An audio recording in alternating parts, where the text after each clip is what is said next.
Okay, I'm gonna lay out what the fuck is happening right now because the cognitive dissonance is insane. Before I start this might be a little bit longer, so hit the 2x. But I grew up in the white evangelical church, finally fucking left, but was a worship leader, was a youth leader at one point, and I can tell you exactly why shit is going down the way it is. Two separate realities are happening right now. There's one reality where those of us with critical thinking, understanding of how systems work, racism, bigotry, all that shit, that's the reality that we're rooted in. That's what's actually happening. The other reality that has been created for white evangelical Christians is what they're stuck in. So as a Christian, you learn about the Old Testament, the New Testament. In the Old Testament, God was violent as fuck, but it gets normalized in a way to you because it was a justified violence. That, we're taking cities for God. These cities were evil, so kill every man, woman, and child. Like, that shit's actually in the Old Testament. Then you fast forward to the New Testament, and you have this idea of Jesus, right? Living the perfect life. The Bible talks about there's no greater sacrifice than laying your life down for your fellow man. Put a pin in that. All throughout the Bible, and reinforced in scripture, they talk about how imperfect people are used to spread the gospel of Christ. So that's why people like Trump, like Charlie Kirk, their words and actions don't fucking matter to white evangelical Christians as long as it's presented as the bigger picture under the umbrella of white evangelical Christianity, white supremacy, white nationalism. And so simultaneously, the Bible also victimizes Christians. You will be hated for standing up for Christ, right? Talk about that in the New Testament. And you can see this all throughout history, the way that the Bible has been used to justify some of the most heinous shit in this country, specifically in America, because it's always within the white people's perception of the greater good. Really, it's just colonial violence towards fucking everybody. But when you as a white person, as a white evangelical Christian, can be both the leader of moral and ethical truth and simultaneously be the victim of anybody that doesn't believe like you do. For centuries, America has been fed one-side stories.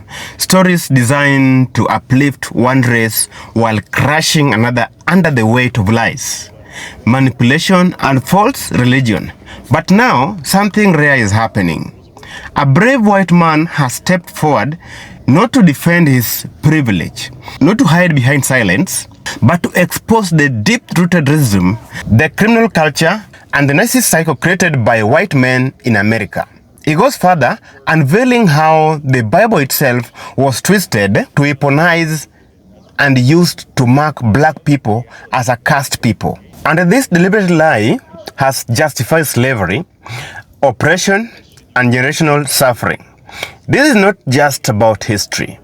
This is the truth that America does not want to face. Now guys, let me know your thoughts in the comment section. And of course, if you're watching us for the first time, subscribe, share, like. And of course, let's dive straight to watch these clips, then come back and have a discussion. Okay, I'm gonna lay out what the fuck is happening right now because the cognitive dissonance is insane. Before I start this might be a little bit longer, so hit the 2x. But I grew up in the white evangelical church, finally fucking left, but was a worship leader, was a youth leader at one point, and I can tell you exactly why shit is going down the way it is. Two separate realities are happening right now.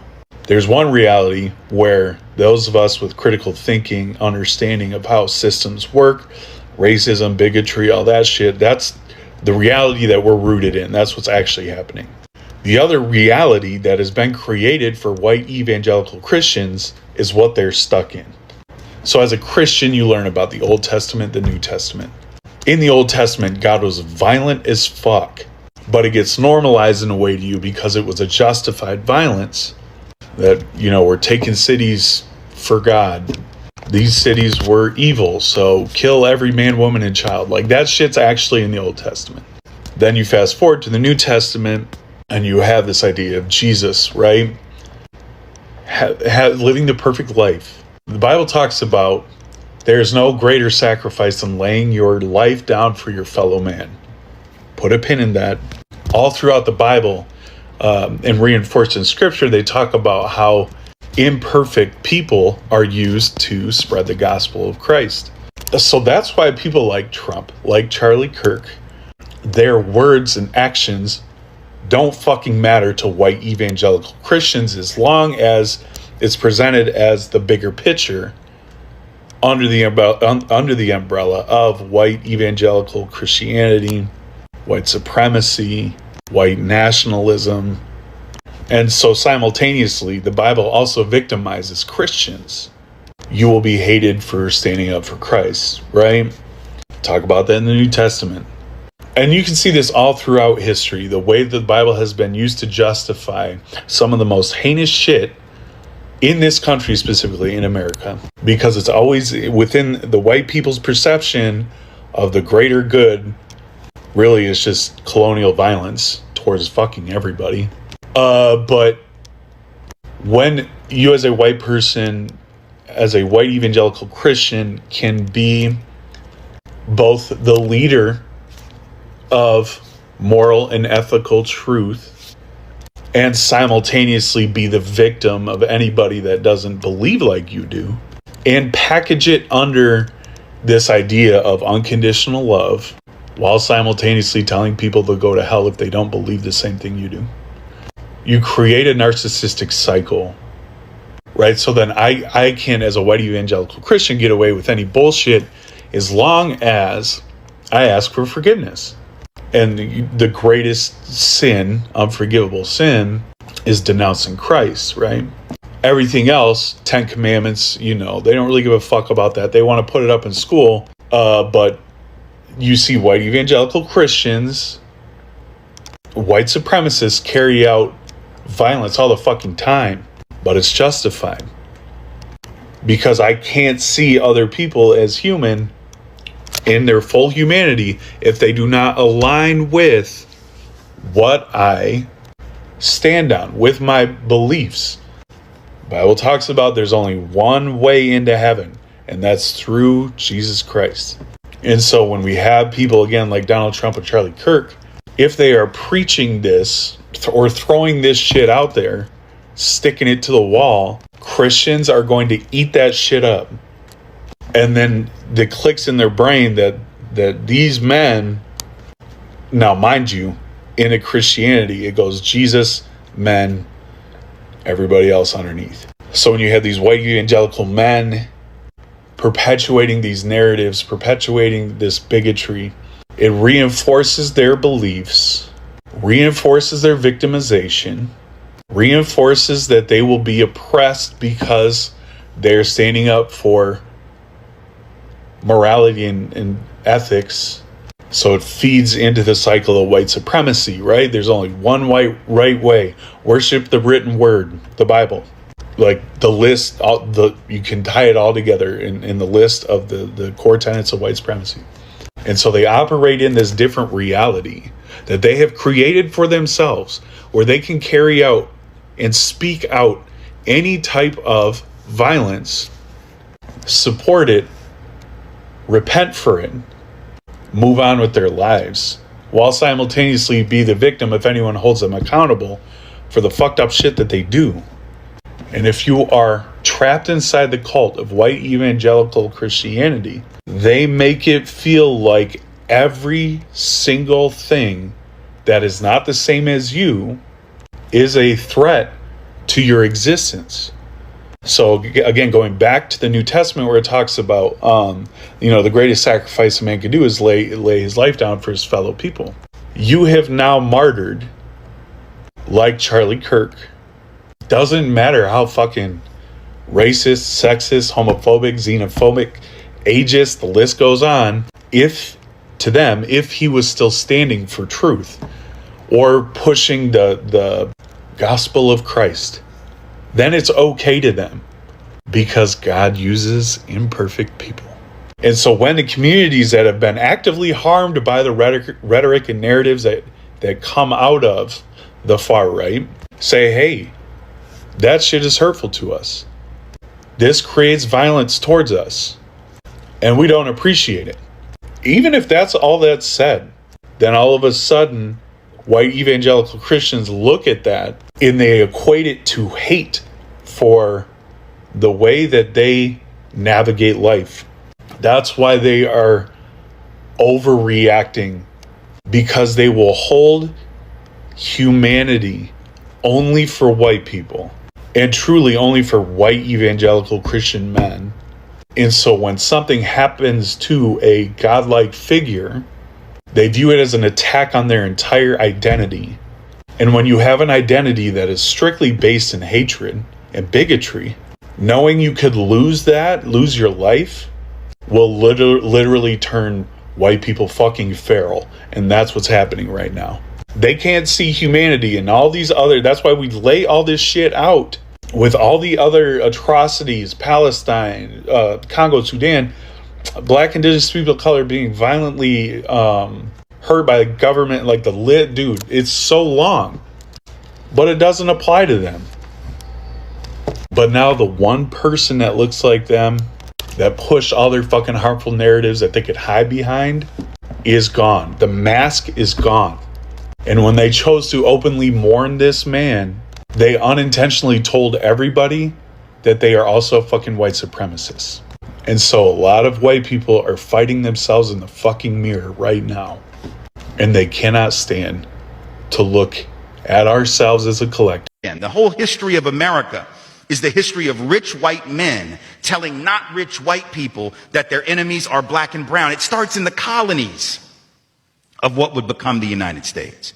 Let's remember, during the colonial period, mid-1600s, there was no such thing as white people.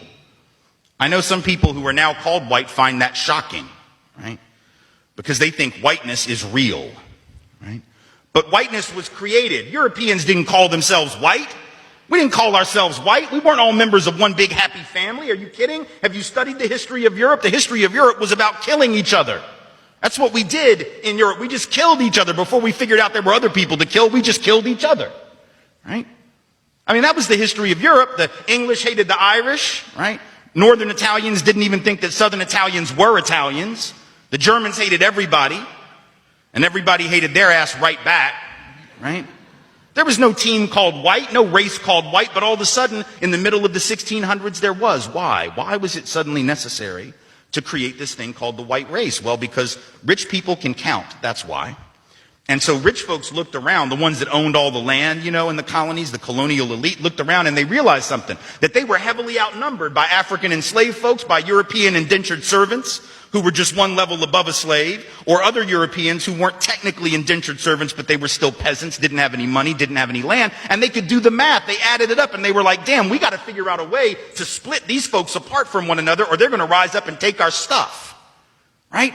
Because after a while, these black folks who were enslaved Africans and these quote unquote white folks who were poor Europeans are going to figure out they're all getting played by these rich people.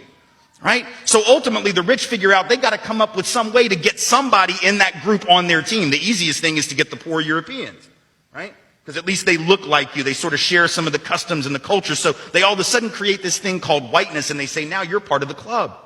Now we're going to let you testify in court, enter into contracts, vote, at least if you're a man, own a little bit of land, at least if you're a man, right? And we're going to get rid of indentured servitude. No more of that, because you're too good for that. And we're going to take the white men, now called white men, and put them on the slave patrol to keep black people in line. Give them a horse and a gun and a badge and make them feel big and powerful, right? They're still poor. They still don't have anything. They didn't pay the slave patrol well, right? Just exploited them, used them as a buffer between the elite and the other poor folks, particularly poor folks of color. And pretty soon, the rebellions that occasionally happened where black and white got together to overthrow the elite, those stopped. Because the divide and conquer had begun to work, right? You could turn people against each other by telling those poor white folks, they got to keep these black people in line. And so that divide and conquer gets initiated in the colonies. Rich white men telling not rich white people that their enemies are black and brown. Definitely benefit from slavery, right? I live in an American empire. I benefit from what we did in Afghanistan, what we do in Somalia currently, not through my direct action, just from where I was born. Yeah. But there are those people with names and addresses that own Chase Bank, they own JP Morgan, that their grandfather himself, you know, took the money from the cotton. Their grandfathers themselves own the ships. So, I mean, is there in your mind a difference between, I'm not going to say Sam because he's native, a fella like me or Jimmy, and then a fella like a Chase Bank owner? Or are we the same type of person to you? Yeah, well, all white people are the devil to us in the sense of, devil just mean deceiver. Right? Yeah, Satan the opposer. I'm gonna tell you why, a lot of times why white people have no empathy for us, because the white man's such a devil, he's oppressing you too. I would agree with that. So when I say the white man's a devil, you like, oh, what about me? Oh. Because you're getting oppressed too. Well, he's gonna have his judgment too. But his sacrifice is the reason why you get to live your life and not have to worry about, you know, crack in your neighborhoods. Or makes you don't worry about growing up with a single mother. Now it happens, but not to a level it happens to us. Right. So all we want to happen is, well, we want our people to live like that. That's all. We just want to try, get a crack at it. Just see how good we are at it. So now all of a sudden, for so many people that beg for civil war, that have their community based on the internet, they're going to be cut off from that community anyway. So you have people that are going to drop from not having the medicine they need. You're going to have all your creature comforts gone. And now what are you left with? You're left with the hope. The hope that you might be able to survive a fight against your fellow Americans. Because why? You didn't like their view on transgenders. Or because you didn't like that Cracker Barrel changed its name or changed its signage. You don't like the fact that, I don't know, it's all these different things you don't agree with. Maybe the tax rates are too high. Maybe they're too low. All of that pales in comparison to the discomfort and pure horror of what a civil war would bring. And guess what? At the end of all of it, let's even say your side wins. Well, what are you going to get? Well, the rest of your life is going to be spent trying to rebuild what you had before the civil war you incited came. You want to know why white people hate every single culture? It's for many reasons. It's not just because of one reason. And one of them is most cultures, like the Hispanics, the indigenous people, the Asians, they don't need money to be happy. Where white people need money to be happy all the time. White people don't like other cultures because it shows the shame inside them that they never really created anything in this world other than trauma. Trauma and drama. Drama. Because every culture, the Asians, the Hispanics, the indigenous people, all have done something to make this world what it is today. Not really whites. I mean, look at the cars we have now in America. White people cars, because they got the blueprint from the indigenous people and they got rid of them. So now we got all the cars now that all look the same now. It's all generic white people shit. Like I have a Jeep right now. And I could easily get a Kia and it's cheaper and it looks better than the Jeep. Like, they all look the same. That's why I think it's hilarious how people want to get, like, Range Rovers and all this other bullshit just to look cool outside. And it's just like, all the fucking cars look the same. Because white people. It's literally white people written all over it. Let's make all the cars look the same because we got the blueprint now. Anyone's going to buy it now. Which is true. Everyone keeps buying these bullshit cars. By the way, the indigenous people made 10 times better, because otherwise we'd be driving box cars with no blinkers on them. The Asian community amped up even more. So it's just like, what have white people ever do? And that's why they hate other cultures, because they know deep down they just never did anything. The other cultures come over here and they strut and they do better than them. That's why they want to deport them all the time. Because they have that shame of the being useless and worthless. Without the Asians, without the indigenous people, without the Hispanics, it would be looking like the Family Odd Parents if everything looks gray. I mean, it already kind of looks like that. I mean, look at like McDonald's now. It's all gray. There's no color to it anymore. Everything's fucking gray. We're living in the Family Odd Parents of the gray. Everything's gray. It's just, everyone's just as the same, looks the same. It's white people culture type shit. It's just generic. So it's a lot of things that why they don't like other cultures. because our cultures don't need wealth to be happy. Most cultures created most of everything in this world. That's why the world's running the way it is today. This is what white people just did. Money, buy, sell. That's it. Nothing unique about white people. And I'm white, and I can admit it.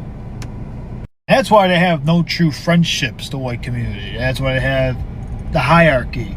And they always like to stab each other. I mean, every culture does it, but it's mostly the white people. Because they created this. They want to be a superior. They think they're alpha.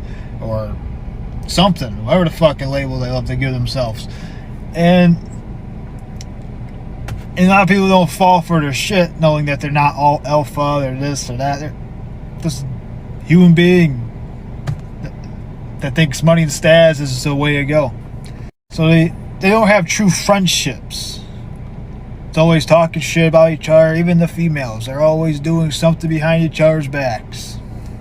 And in my opinion, I think mostly the lonely epidemic it's in the white community more than any other culture. That's just my opinion. You mostly see white people talk about it more than anybody else. So I don't. Just saying, white people don't have culture or community. So something interesting about white culture came out in a discussion I was having with my friends the other day. So the first thing to know is amongst my group of friends, I'm kind of the token white guy. I'm friends with a lot of people of color here in Brooklyn. In reflecting on my experience in the conversation, I just made this point, which is that there is really no such thing as white community.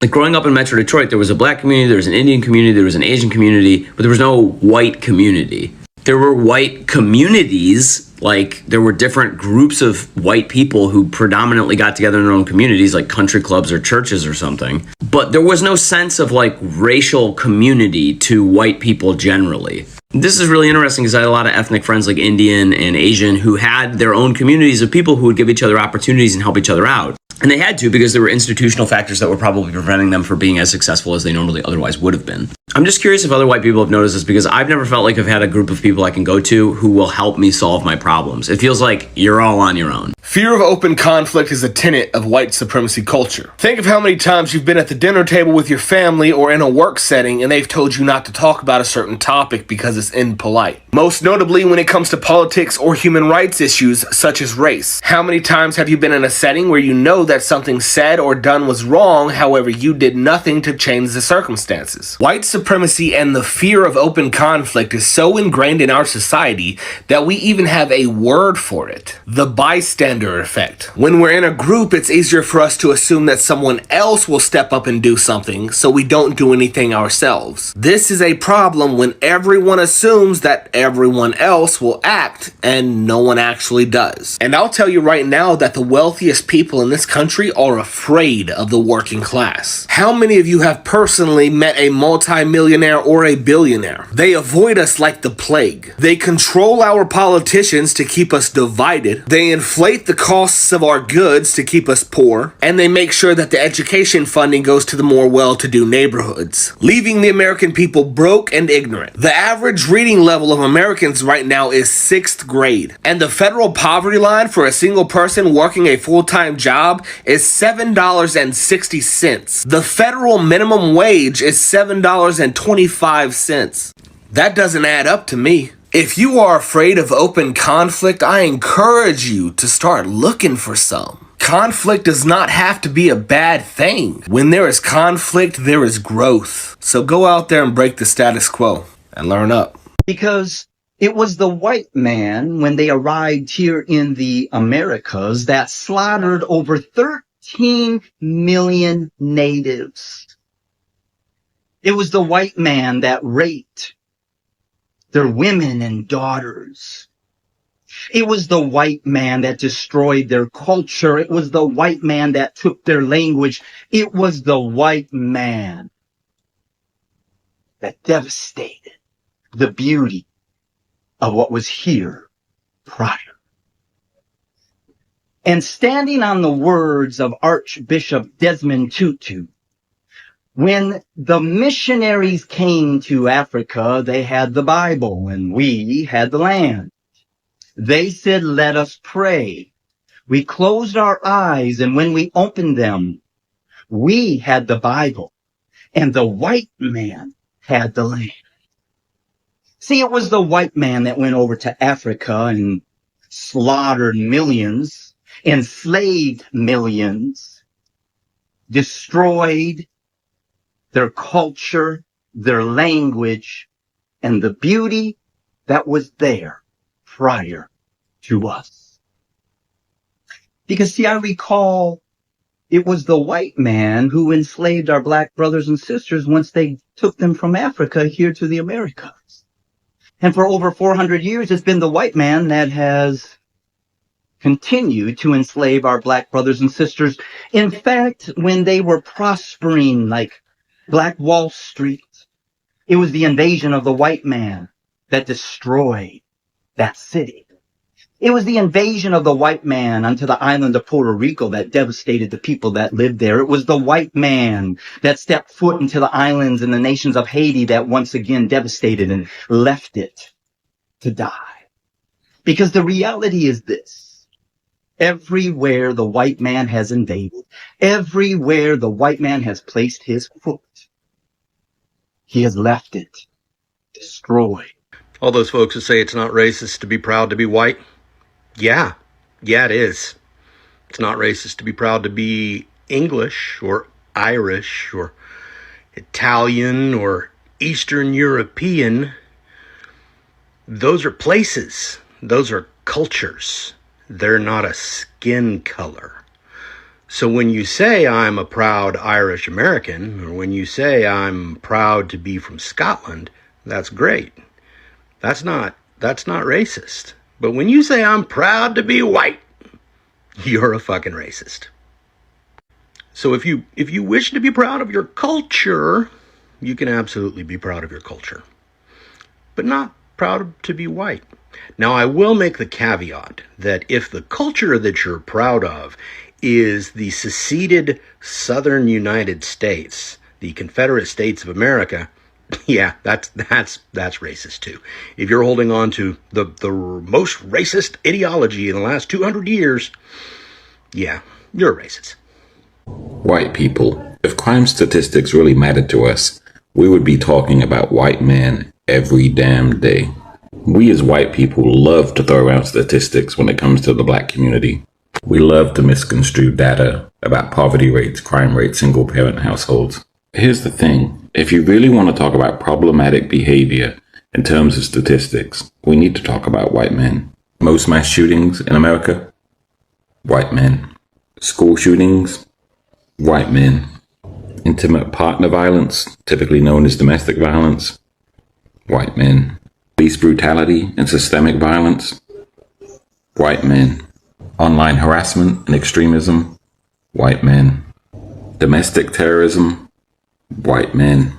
Serial killers, white men.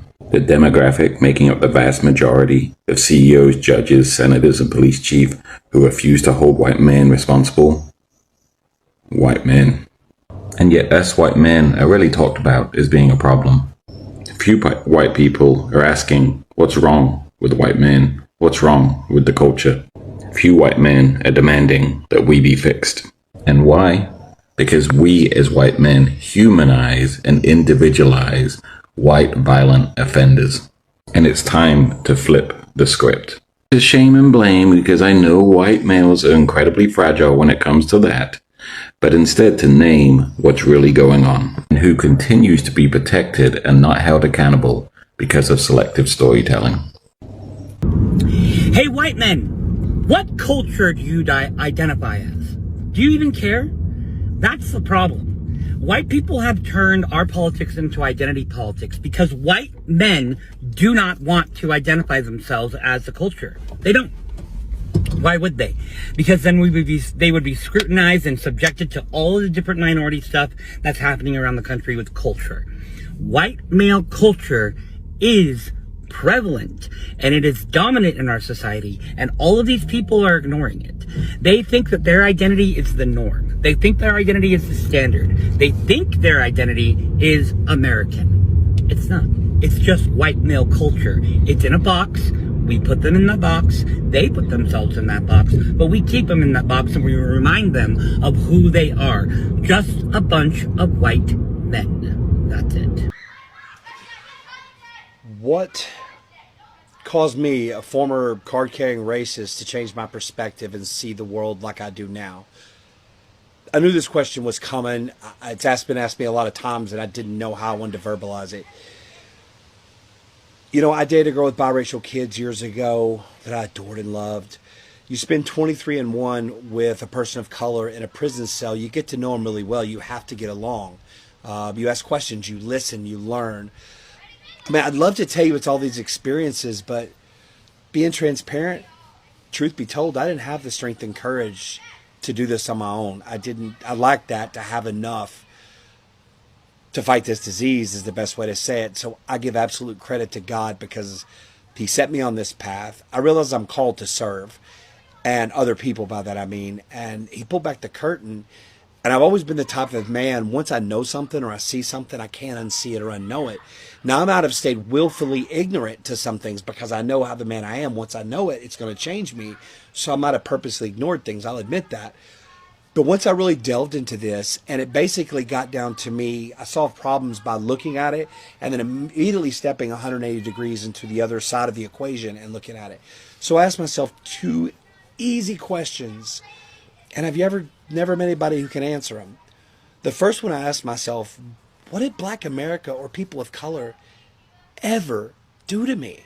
Now, I'm not talking about having a beef with another human being as a person of color. I'm talking about as a whole, as a community. Thought long and hard about it. Couldn't answer it. And then I asked myself, what has the shield of racism, this powerful kryptonite against Black people, how has it protected me? It hasn't. It never will. Racism is a disease of the heart and mind.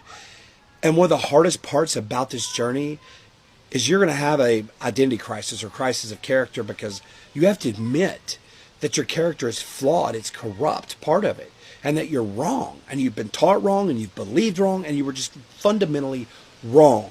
And that is hard for a lot of people's egos.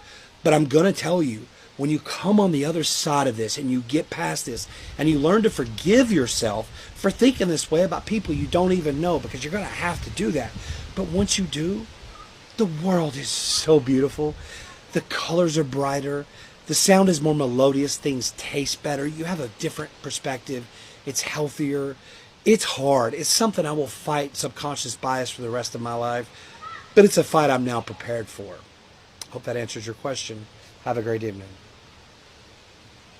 Let's talk about the Parsley massacre of Haitians and Black Dominicans in the Dominican Republic. In 1937, Rafael Trujillo, the U.S.-backed dictator of the Dominican Republic, ordered the murder of thousands of Haitians and Black Dominicans living near the border between the two countries. His objective was to cleanse the Dominican Republic of Haitian influence, as well as tighten his grip on the border for land, labor, and power. Over the course of only 5 days, Dominican soldiers used machetes, rifles, and knives to kill an estimated 15,000 to 20,000 people. Entire families, no trials, juries, or charges, just execution squads carrying out a genocide. And in order to identify the correct people they were supposed to kill, the soldiers held up a sprig of parsley and asked the people to identify it. Whoever said the Spanish word for parsley with a Haitian Creole accent was marked for death. Hence the Parsley massacre. But this was not about language, it was about race. Hence why many dark-skinned Dominicans were also killed. So where did the US stand on this, since we trained, armed, and supported Trujillo for years because he was anti-communist and kept the country open to US sugar companies? After the massacre, we didn't condemn or punish him, but we did let him pay a token $525,000 in reparations to Haiti, representing stability for investors. Trujillo not only slaughtered Haitians in this horrific event, but he ran a brutal police state for over 30 years while we had his back the entire time, until he came to own so much land himself that he began pushing US companies out of the economy, so then the CIA helped kill him. When people say things like, why can't immigrants just fix their own countries? Maybe we should ask why our country keeps funding, arming, and training people who create hell on earth in their countries. When Dominicans and Haitians show up on our shores, they aren't looking for handouts. They're looking to live their lives in peace and escape conditions that we enabled.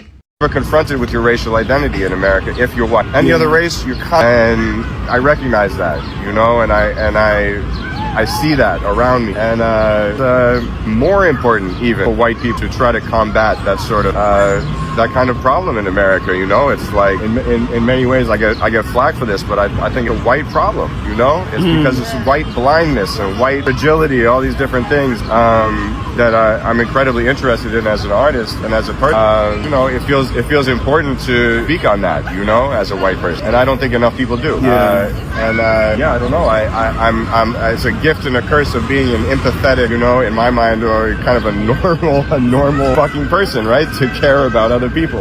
Yeah. But in a real way, not in a, you know, fake diverse. He was a white supremacist. He died tragically and was still a terrible person, and flags should not be flown at half-mast.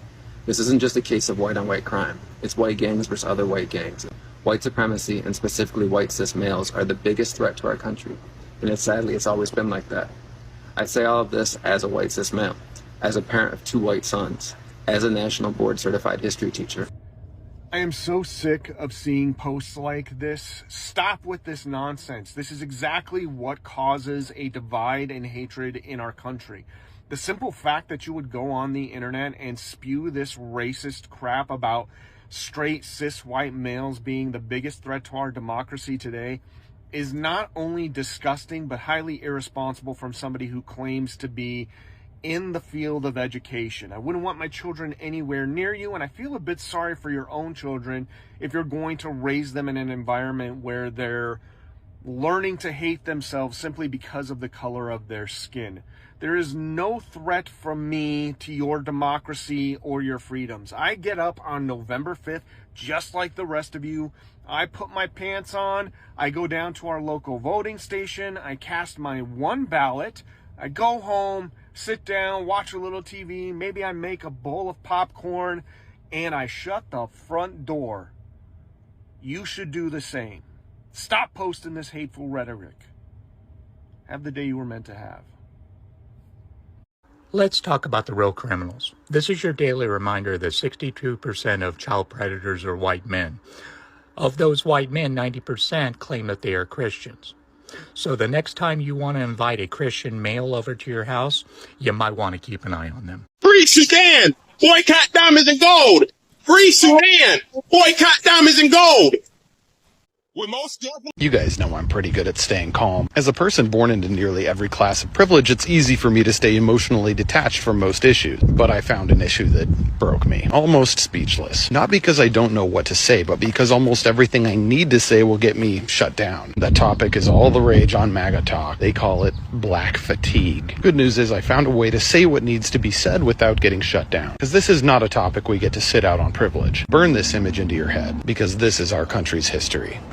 250 years where they were victims of crimes against humanity, followed by an 89-year period where they were technically classified as humans, so long as they didn't try to be a human in the same room as the ruling class. That was followed by this little green period. That's the period where Republicans blamed them for the consequences of the red and yellow periods, while at the same time celebrating building a post-racial society. And now that this is being pointed out, MAGA people have fatigue. Fatigue in their homes that live outside of the red line district. Fatigue as they go to the bank to deposit their inheritance checks. Fatigue as they get hired for director of sales at their family's century-old business right out of high school. The fact is, when it comes to quality of life, every single metric measuring health, wealth, and happiness proves that the world we've built creates cruel and intentional barriers for Black Americans. Barriers built into every system we have, from health to education to employment to justice. And until those systems are dismantled and rebuilt fairly, we don't get to be fatigued by the work. You'll never believe what I heard the other day. Seriously heard a white man on this app talking about the fact that as a white man in the United States of America, that he was no longer free to say the things that need to be said. Seriously? Look, as a white man growing up in the United States, I have never, ever been treated as a suspect. I have never walked into a retail space and had people follow me around because they were nervous that I might steal something. Everyone has always been willing to help me or to direct me to the right person to get help without assuming that my motivations were somehow nefarious. And never ever have I been pulled over by law enforcement and feared that that routine traffic stop would end in my death. These are things that black people and brown people and people of color and people who belong to marginalized groups in our society report experiencing on a daily basis.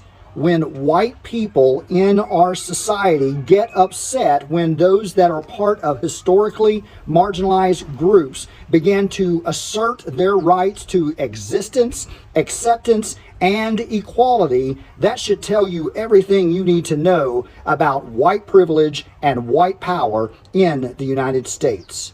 The man reveals how white male culture in America has thrived on domination.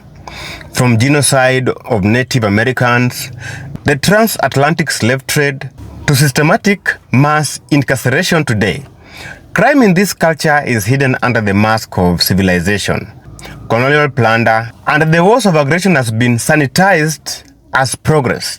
He went ahead to explain how white men built a narcissist cycle, praising each other, rewriting history books, and glorifying their crimes as achievements. They erase their sins while projecting guilt, savagery, and criminality onto black communities. He uncovers how scriptures were manipulated to declare black people descendants of Ham, a cursed people destined to serve. This false theology gave moral cover for slavery, the Jim Crow law, and today's structural racism.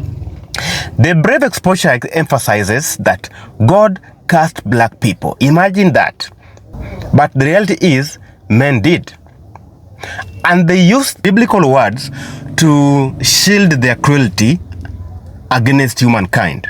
By telling this truth, he breaks the cycle of racism, narcissism, and forced America to confront itself with the truth.